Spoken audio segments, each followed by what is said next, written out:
O livro de Atos, capítulo 2, versículo 22. Varões israelitas, escutai essas palavras. A Jesus Nazareno, varão aprovado por Deus entre vós, com maravilhas, prodígios e sinais, que Deus por ele fez no meio de vós, como vós mesmos bem sabeis. A este que vos foi entregue pelo determinado conselho e presciência de Deus, tomando-o vós, o crucificastes e matastes pelas mãos de injustos, ao qual Deus ressuscitou, soltas as ânsias da morte, pois não era possível que fosse retido por ela.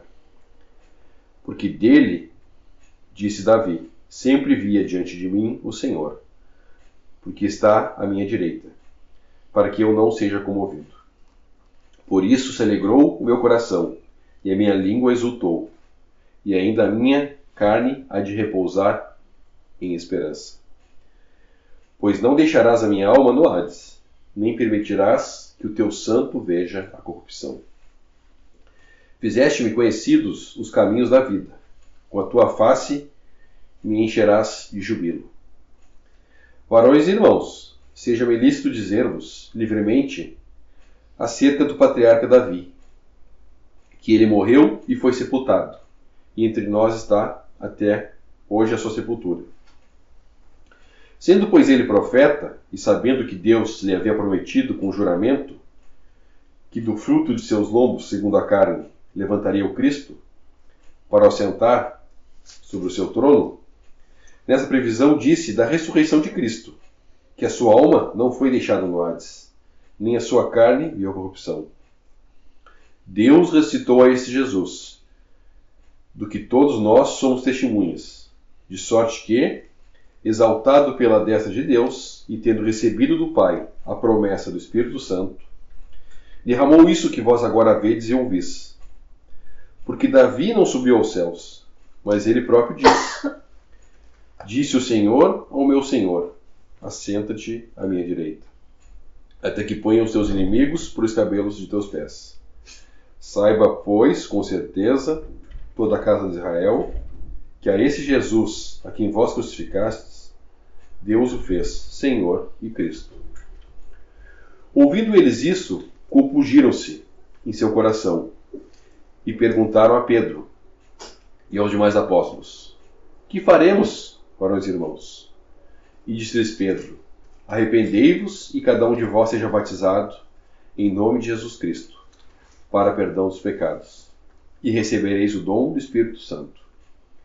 Porque a promessa vos diz respeito a vós, a vossos filhos e a todos os que estão longe, e tantos quantos Deus, nosso Senhor, chamar.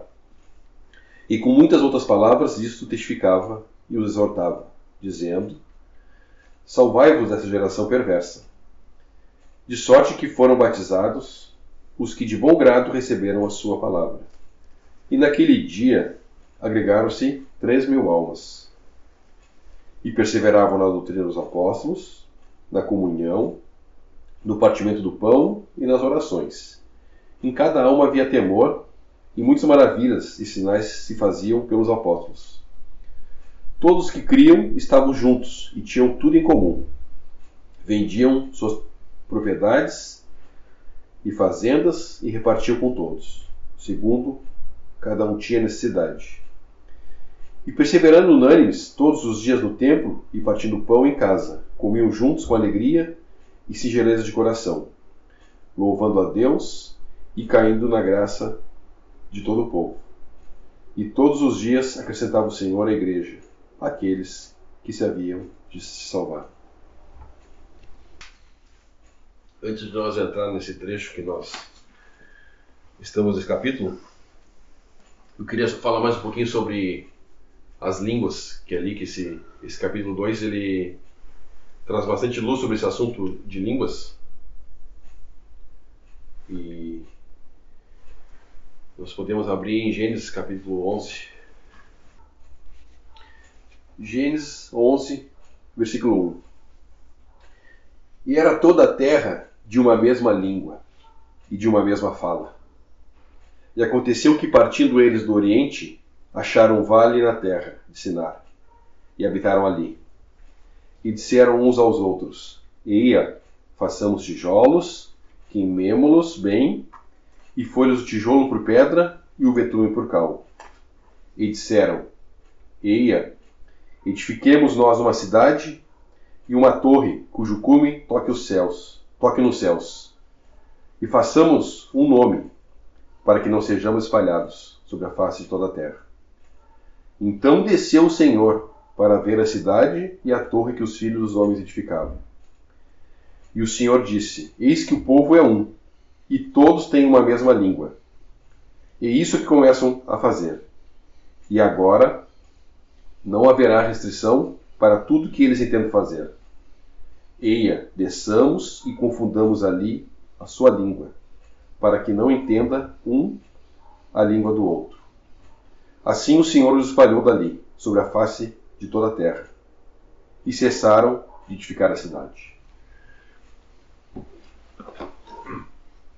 Aqui no contexto, aqui são os descendentes de Noé, os descendentes dos filhos de Noé, que tinham, quando Noé desceu da arca, Deus mandou Noé encher a terra e se espalhar. Gênesis capítulo 9, versículo 1. E abençoou Deus a Noé e a seus filhos e disse-lhes: Frutificai e multiplicai-vos, e enchei a terra. Então eles tinham que ocupar a terra, que agora estava devastada por consequência do dilúvio. Só que os homens juntaram, como nós acabamos de ler nesse capítulo, vamos fazer tijolos e vamos chegar aos céus. O interessante aqui, eles queriam chegar aos céus. Eu tinha no meu pensamento que eles queriam chegar a Deus, mas a palavra aqui diz que eles queriam chegar aos céus. No versículo 4. E disseram: Ei, edifiquemos nós uma cidade e uma torre, cujo cume toque nos céus, e façamos um nome, para que não sejamos espalhados sobre a face de toda a terra. O homem natural, ele é sempre diligente em fazer querer exaltar o seu nome. E eles não queriam ser espalhados também. Ele fala ali, toque nos céus e façamos um nome, para que não sejamos espalhados sobre a face da terra. Eles não queriam encher a terra, eles não queriam espalhar, como Deus tinha pedido. Então aqui é base, esse capítulo, esse trecho aqui é base para todas as associações dos homens. Tanto as naturais como as religiosas também. O homem sempre vai buscar se juntar com outros homens para fazer chegar aos seus objetivos. Um exemplo, como nós estávamos comentando antes, para ir contra o governo, o homem conseguiu juntar 100 mil pessoas em Brasília para chegar ao objetivo que ele queria. Então o homem é muito diligente nessas coisas, de se juntar e ir contra. E também nas coisas religiosas. O homem é muito diligente, mas sempre para fazer um nome para si próprio, exaltação própria. Eu penso assim, tem vários exemplos que a gente pode citar. Eu penso nas obras de caridade. Vamos juntar um grupo e vamos fazer caridade. O objetivo, existe uma aparência de piedade, mas qual é o objetivo? O objetivo é aplacar a consciência. Aplacar a consciência que, em relação a Deus. E hoje, colocando essas associações que os homens criam ao dia de hoje, a gente pode pensar nas organizações. Deus está fazendo uma obra. Deus está fazendo uma construção. Hoje. Pedras humanas. Todo aquele que é salvo é uma construção. E Deus definiu um centro de reunião. Deus definiu um nome para que o homem estivesse reunido. O nome do Senhor. E o correto pela palavra é nós estarmos reunidos à mesa do Senhor. Só que o que o homem faz?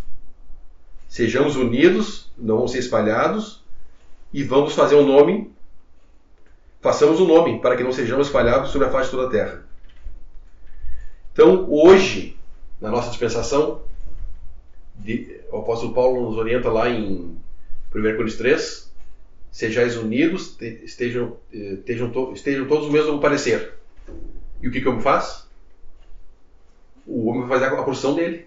A porção dele. Vamos juntar aqueles que pensam a mesma coisa e vamos se juntar em torno disso. Vamos juntar os que são mais legalistas para cá. Não, então esse grupo é muito legalista. Vamos fazer outro grupo e vamos se juntar os mais liberais aqui nesse grupo. Então, o coração do homem natural, ele está pronto para se juntar com outros homens.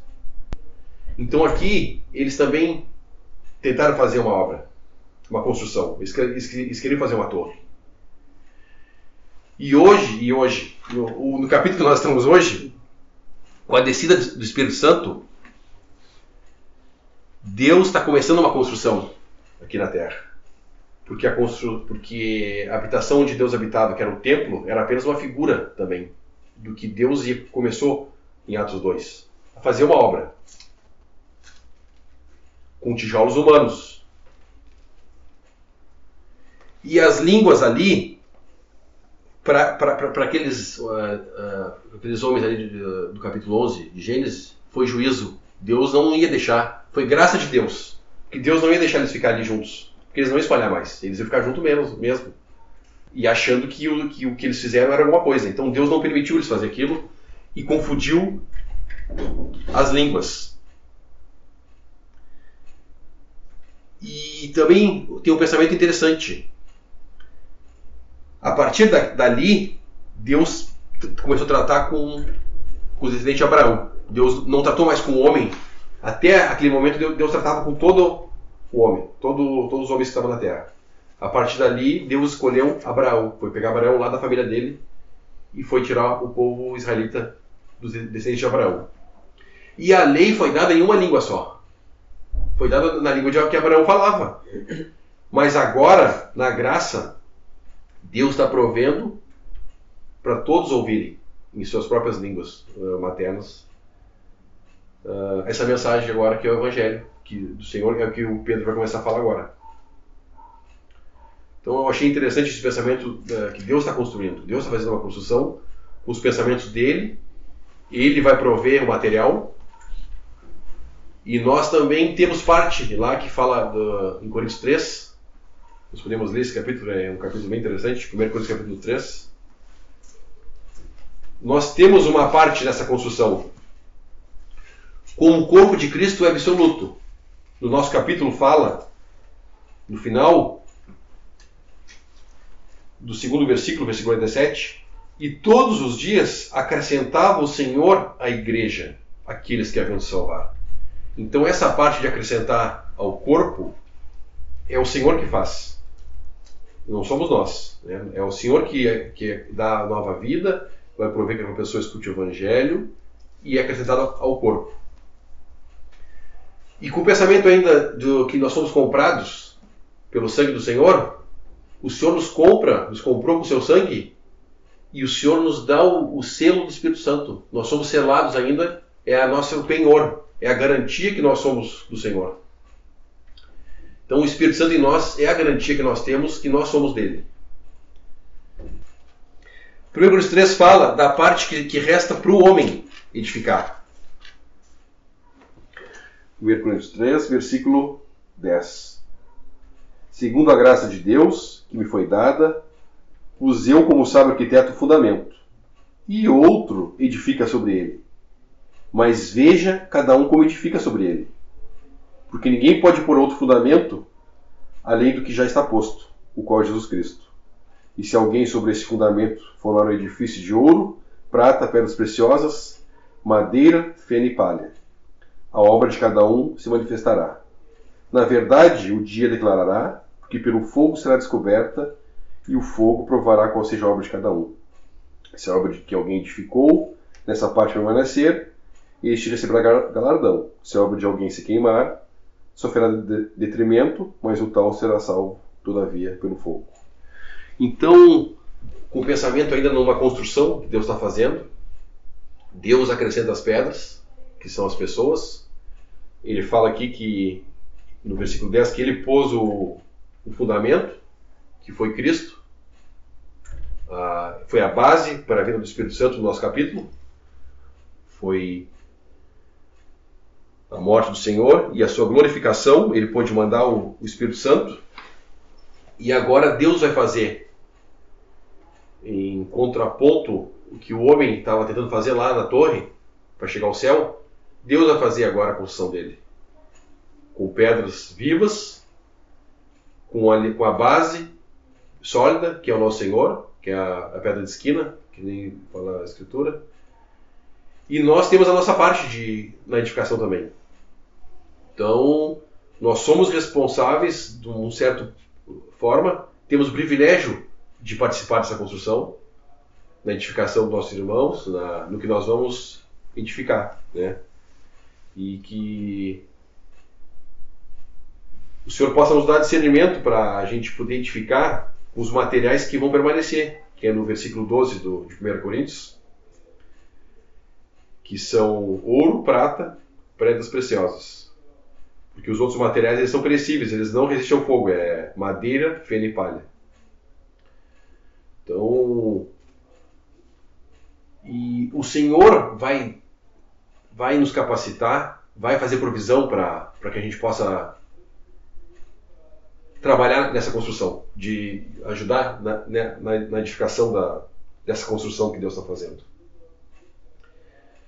E também tem outro pensamento que, acho que é Pedro que escreve, que falta o último tijolo ser acrescentado, e aí sim a obra estiver completa, a última pessoa for salva, nós vamos embora daqui. Também é um pensamento bem interessante. Que talvez falta hoje a última pessoa ouvir o Evangelho e nós ir embora. Que nem nós cantamos o hino, né? E ver a doce certeza que veremos ao Senhor face a face. É a promessa que nós temos e descansamos. 1 Coríntios capítulo 3, versículo 13. E a obra de cada um se manifestará. Na verdade, o dia declarará. Porque pelo fogo será descoberta. E o fogo provará qual seja a obra de cada um. Se a obra que alguém edificou nessa permanecer, esse receberá galardão. E se a obra de alguém se queimar, sofrerá detrimento. Mas o tal será salvo, todavia pelo fogo. Fogo é sempre juízo na Bíblia. O fogo aqui tem dois aspectos. O dia a declarará é os exercícios que Deus vai nos dar para nós ir aprendendo e conseguindo negar a nossa vontade, negar a nossa carne. E também, se nós estamos edificando errado, o Senhor vai nos dar direção. Porque o desejo do Senhor é que nós edifiquemos certo, com materiais sólidos. Só que muitas vezes nós precisamos passar por provas para ser libertos de muitas coisas. Tem a figura interessante, quando os amigos de Daniel estavam na Babilônia, e eles não adoraram o rei da Babilônia quando tocou a orquestra, eles foram jogados no forno. E eles estavam amarrados ali. E aí daqui a pouco olharam e eles estavam soltos. Então o fogo ali soltou as amarras deles. E eles estavam na presença do Senhor. Então muitas vezes disciplina de Deus pode ser, com certeza, juízo. Mas também tem o aspecto aqui, que no tribunal de Cristo, tudo que nós fizemos com esses materiais, eles não vão trazer glória para o Senhor. Então vai se perder. Por isso que ele fala, no versículo 15, se a obra de alguém se queimar, sofrerá detrimento. Detrimento da obra dele. A obra vai sofrer detrimento. Mas o tal será salvo, todavia, como pelo fogo. Né? Talvez escutou o Evangelho da Graça, creu no Evangelho da Graça, mas estava edificando com materiais, não com materiais preciosos. Outro exemplo que nós temos na palavra é Ló. Ló, ele foi alcançado pela graça. Só que ele foi morar lá em Sodoma. E como é que foi a salvação dele ali, no caso da vida, né? juízo naquela cidade. Antes do juízo, os anjos tiraram ele. Perdeu a esposa, olhou para trás, virou uma estátua de sal e saiu ele e suas filhas, né? Então o Ló, o exemplo ali que foi salvo pelo fogo. No caso de Ló, salvação da vida. No nosso caso aqui, o detrimento é das obras, né? Fizemos coisas que não vai trazer glória para o Senhor. Talvez a gente fez coisa pelo nosso orgulho, talvez como aqueles irmãos que estavam pregando o Evangelho, não por boa mente, era para trazer contenção para Paulo, né? Eles não estavam pregando o Evangelho de coração, né? Talvez eles quisessem glória para eles, né? Então, o fogo aqui em Coríntios 3 é juízo. Pode ser tanto governamental como no tribunal de Cristo, né? Que a obra vai perecer. Só vai ficar o que nós fizemos movidos pelo Espírito Santo, né? Movidos pelo Espírito Santo, não pela carne. Porque nós podemos fazer coisas movidos pela carne. No mesmo capítulo que nós estamos, porque o contexto é esse, no capítulo 3, ao versículo 1. E eu, irmãos, não vos pude falar como espirituais, mas como a carnais, como meninos em Cristo. Com leite vos criei, e não com manjar, porque ainda não podíeis, nem tampouco agora podeis, porque ainda sois carnais. Então, é possível a pessoa ser salva e andar na carne ainda. É possível. Possível e é muito fácil de acontecer, porque o crente, ele tem o velho homem, tem a nova vida e tem o Espírito Santo. Então, é muito fácil nós entristecermos o Espírito Santo e voltarmos a andar no motor que nós estávamos acostumados, andar na carne. Então é muito fácil. E na construção também. Muitas vezes, essa obra que Deus está fazendo, que é a igreja, que era para ser coluna e baluarte da verdade, nós podemos também edificar, fazer as coisas na carne. Muito fácil de fazer isso. Mesmo sendo verdade, né? Mesmo sendo verdade. Com verdades, a gente pode estar edificando sem a direção do Espírito Santo. Isso é possível. E pensando ainda nessa plateia de Pedro, que Pedro vai começar a falar agora, no versículo 22, a gente pode lembrar também que quando o Senhor estava na cruz, o Senhor orou por eles.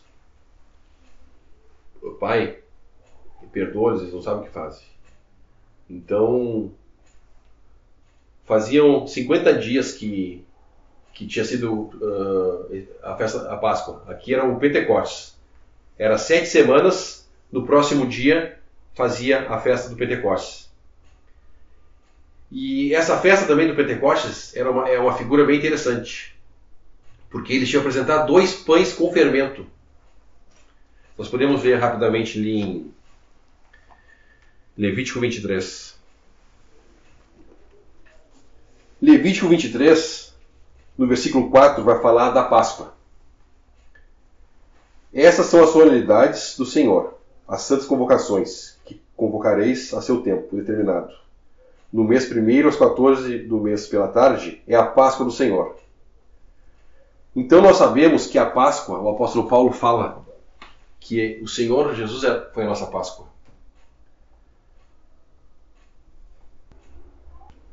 1 Coríntios 12, versículo 13. Porque todos nós fomos batizados em um Espírito, formando um corpo, quer judeus, quer gregos, quer servos, quer livres, e todos temos bebido de um Espírito. O Senhor falou que... O apóstolo Paulo fala que Cristo foi a nossa Páscoa. Mas esse versículo aqui é a figura do Pentecostes, que lá no Levítico 23 é a partir do versículo 15.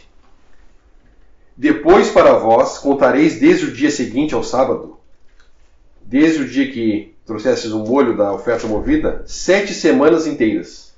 Então dá 49 dias, 7 semanas. Até o dia seguinte, ao 7º sábado, contareis 50 dias. Então oferecereis nova oferta de manjares ao Senhor. Das vossas habitações trareis 2 pães de movimento, de 2 dízimas de farinha. Serão levedados e se cozerão primícias, levedados se cozerão, primícias são ao Senhor. Então, em Pentecostes, eles tinham que trazer 2 pães com fermento. Então, é uma figura bem interessante da descida do Espírito Santo. Porque nós sabemos aqui, nós já lemos aqui em Coríntios 12, porque todos nós somos batizados em um Espírito, formando um corpo, quer judeus, quer gregos. Então, um pão representava os judeus e o outro pão os gentios. Com fermento, por quê? Porque nós ainda temos o pecado. Né? E a primeira festa lá, a Páscoa, que é a base de todas. Porque a Páscoa era a figura do sacrifício do Senhor. Então, depois que o Senhor foi sacrificado, 50 dias depois, a figura do Pentecostes. 2 pães com fermento.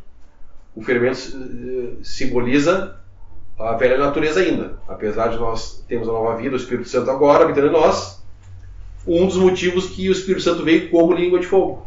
Né? E o fermento a gente sabe que é figura do pecado. Mas sempre tendo em vista a primeira festa que é deles. Eu tinha comentado que existem chaves para entender as Escrituras.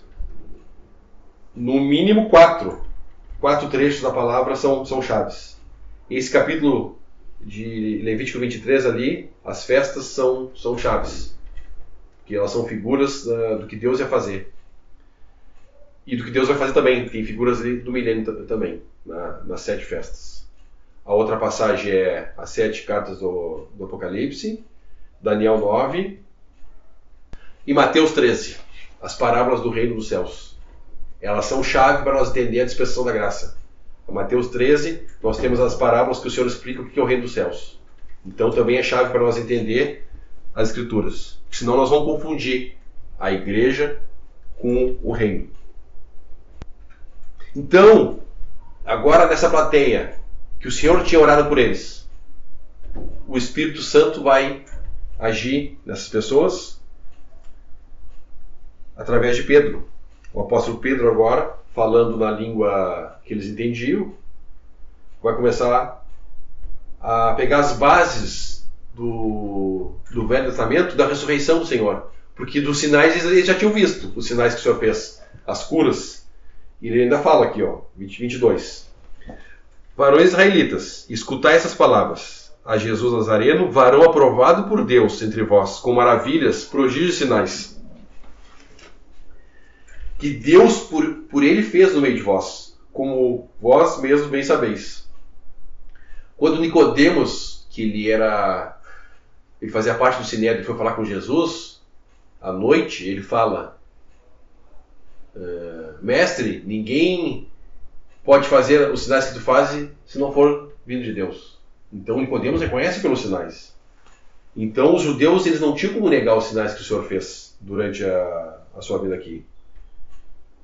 E Pedro agora relembra do que Jesus fez. 23. A este que vos foi entregue pelo determinado conselho e presciência de Deus, tomando vós o crucificastes e matastes pelas mãos do injusto. Por que Pedro fala isso aqui? Porque na profecia dizia que o Senhor ia morrer. Lá em Daniel 9, pelo menos, que eu lembro agora, que ele ia ser cortado. Em Isaías fala como ovelha muda foi levado ao matadouro. Então que ele ia morrer já estava na profecia. Então, mas isso não exime os judeus da responsabilidade que eles tiveram, porque eles tinham os oráculos de Deus. Então, mesmo sendo pela presciência de Deus que lhe foi entregue, os judeus foram responsáveis pela morte dele. Porque eles tinham os oráculos. Eles viram os sinais que foram feitos pelo Senhor. Versículo 24. Ao qual Deus ressuscitou, soltas as ânsias da morte, pois não era possível que ele fosse retido por ela. Esse pensamento é bem interessante. O irmão orou hoje que ele não, né, ele se entregou na cruz, mas não o único que cumpriu a lei, o único que não tinha pecado e o único que a morte não tinha poder sobre ele. Tanto que ele recebeu o mandamento novo do Pai, ele entregou a sua própria vida. Ninguém a tira de mim, eu doa, ele fala. Então, para o Senhor morrer, ele teve que entregar a sua própria vida. A morte não tinha poder sobre ele. E todo aquele que crê também, como o Senhor venceu a morte, todo aquele que crê, um dia também vai ser dado um grito, né? Que nem for, lá tem Efésios 4, tragada foi a morte pela vitória. Onde está a morte, teu aguilhão? Então a morte agora não nos retém nenhum dos que creem no Senhor. Porque nós sabemos que vamos ser ressuscitados, temos essa promessa não, essa certeza, né? Promessa e certeza que vamos ser ressuscitados, como o Senhor foi, e que nem a morte vai poder nos reter. Outro pensamento interessante também, nós não devemos estar esperando pela morte. A nossa esperança é esperar pela vida do Senhor. Se o correr do Senhor não vir no tempo da nossa vida, né, temos ainda essa certeza que vamos ser ressuscitados, e durante esse tempo de espera já estamos com o nosso Senhor.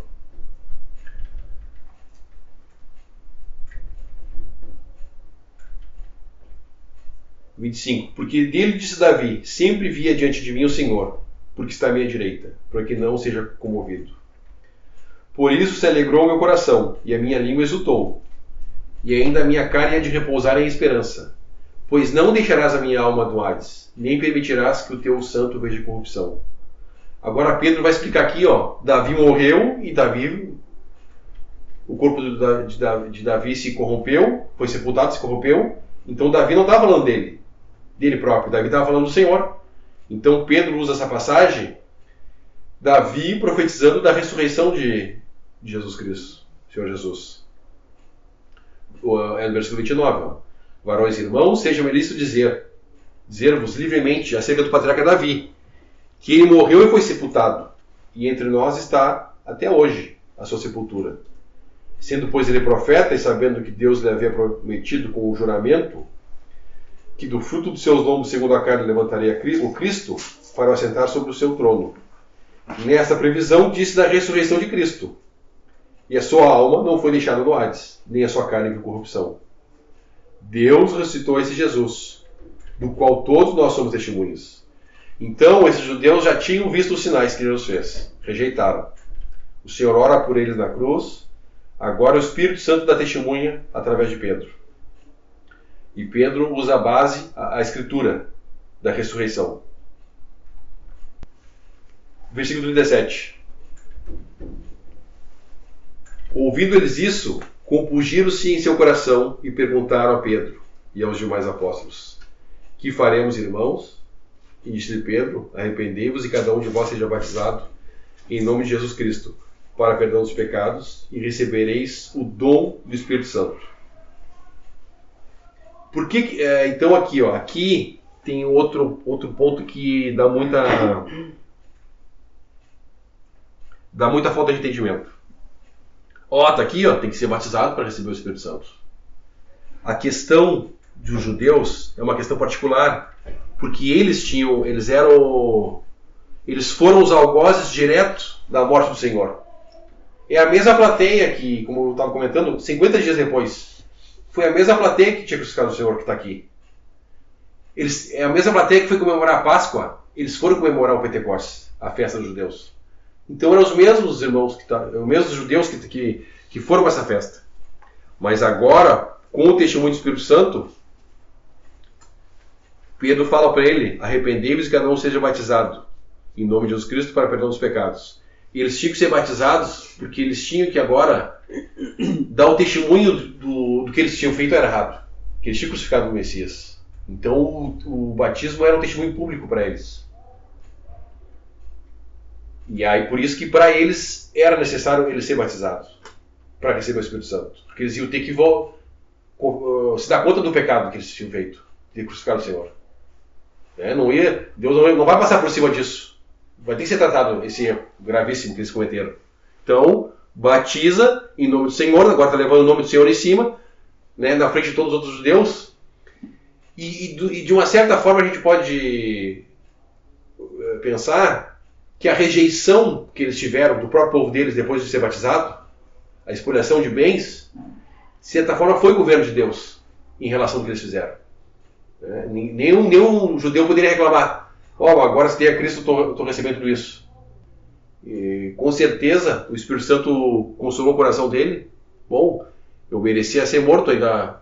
Deus, na sua misericórdia, abriu meus olhos e eu pude reconhecer ele como Messias. Então, porque eles sofreram, né? Esses judeus que se converteram aqui, eles sofreram muito. Que depois, logo no início aqui, fala que eles tinham temor, todos andavam em temor, e tinham temor, os de fora também tinham, depois que morre na Safira.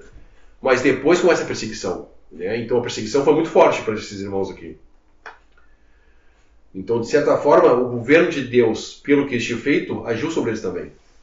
Mas eles tinham o Espírito Santo, eles foram acrescentados à igreja, ao corpo de Cristo. Não sabiam aqui ainda dos gentios, apesar de Pedro citar a todos os que estão longe e todos que foram chamados.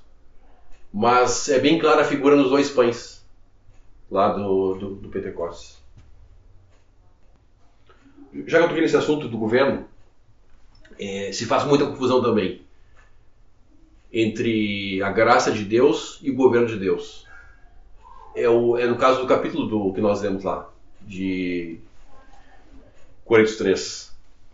A obra de cada um sofrerá detrimento.